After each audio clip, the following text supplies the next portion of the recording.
you're doing exactly what you're not supposed to do. You're Really? a trigger puncher. Yeah, you're a trigger puncher. With your thumb? Yeah, you're hitting it with your thumb, right? Uh-huh. Yeah, I guarantee you, when you do it, your arm doesn't move. Huh. You go like this, like that. Uh-huh. So with a good surprise shot, you shouldn't know it's going to go off. You're pulling, and then once the trigger breaks off, your arm will naturally go backwards because you're not anticipating the shot.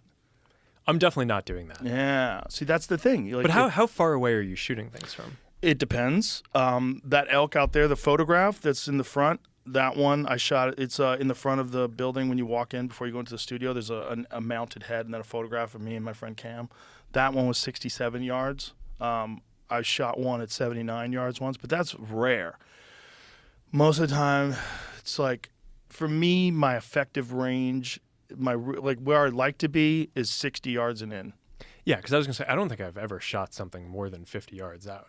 Yeah, it's hard. Yeah, so You I got to think be that really, really, your form has to be tight. You have to be really confident. You have to have a lot of arrows downrange. And then you have to be able to stay calm during the shot. So now imagine if you're shooting something at 18 yards, okay, and you hammer the trigger, a little bit of this, a little bit of that, you're still going to get there. Yeah. Right? Because it's only 18 yards. So the amount of deviation off the path that it takes in 18 yards is significantly different than the amount of deviation at 105 yards. It's a huge gap. It might be 2 feet to the right. Yeah. Meanwhile, you thought you were shooting accurately because you were inside of like a pie plate at 20 yards. And the difference between that is form, technique, and a shot execution process, and also management of the psychology of the shot.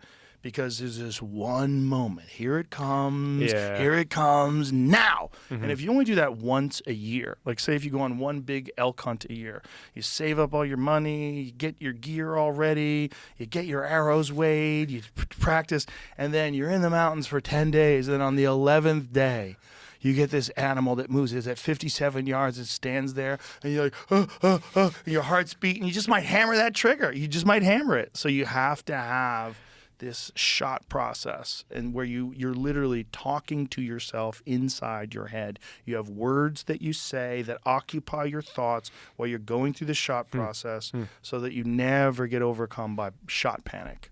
Interesting. Because target panic is a giant thing in the archery community. It's giant. Even saying it is like saying Voldemort. It's like, don't say it. Like, people don't want to say it. It's like saying Candyman.